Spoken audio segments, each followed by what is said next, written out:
Apakah perbezaan belajar di peringkat sekolah dengan belajar di peringkat universiti? Soalan ini penting dari perspektif fungsi eksekutif agar individu ADHD ataupun individu yang berisiko mengalami ADHD, misalnya ada ibu bapa yang sudah pun menerima diagnosis sebagai individu ADHD, boleh bersedia untuk menghadapinya.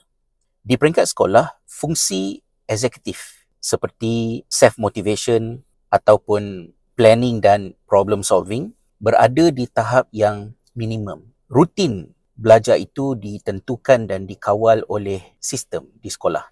Hari ini belajar apa, pukul berapa, subjek apa, semuanya telah ditetapkan. Tetapi apabila melangkah ke alam kolej di peringkat tertiary education, banyak hal ini tadi perlu dilakukan sendiri. Satunya dari segi kehidupan seharian, tak ada siapa dah nak gerakkan kita untuk bersiap pergi kelas, nak ingatkan kita. Dan kalau kita tak pergi kelas tu, apakah yang akan terjadi? Risikonya mungkin tidak secara serta-merta, tapi kat ujung semester nanti baru datang. Oh, tak boleh masuk final exam dan sebagainya. Jadi itu risiko. Keduanya, aktiviti pembelajaran yang membabitkan problem solving, mengatur masa kerana projek tersebut memerlukan kepada tempoh 2 minggu, sebulan, 1 semester, malah setahun untuk disiapkan. Hal-hal ini memerlukan kepada seseorang untuk boleh memecahkannya kepada tugasan-tugasan kecil. Dan ini rumit untuk dilakukan oleh individu yang bukan ADHD sekalipun,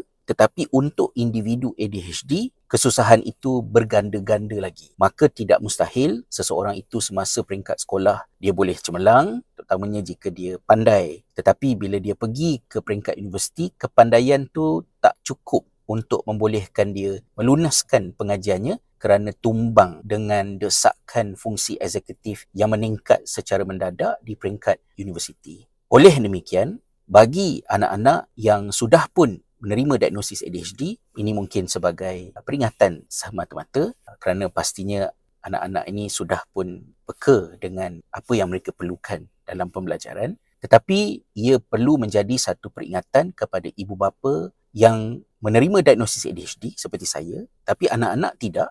Dan apabila anak-anak itu melangkah pengajiannya ke peringkat universiti, hal ini wajarlah untuk diperhatikan dan dibantu. Antaranya, misalnya perancangan dari segi nak menyiapkan projek tadi, kita externalize perancangan tersebut, jangan bergantung kepada working memory dalam bentuk verbal ataupun non-verbal dekat dalam fikiran, tapi kita keluarkan dia, kita letakkan dia dalam diary, journal, Google Calendar dan apa jua strategi agar perkara itu boleh divisualkan dan mengingatkan kepada kita apa yang kita perlu buat daripada semasa ke semasa. Dan bagus juga jika deadline-deadline yang ada itu dikongsi dengan seseorang yang dipercayai untuk kita boleh co-regulate bersama. Maksud dia someone tolong ingatkan. Patutnya hujung bulan ni dah ada siap something macam yang you mention. So okey ke, tak okey, ada perkembangan ke? Perkara tersebut secara signifikan boleh membantu bagi mereka yang memerlukannya, insya-Allah.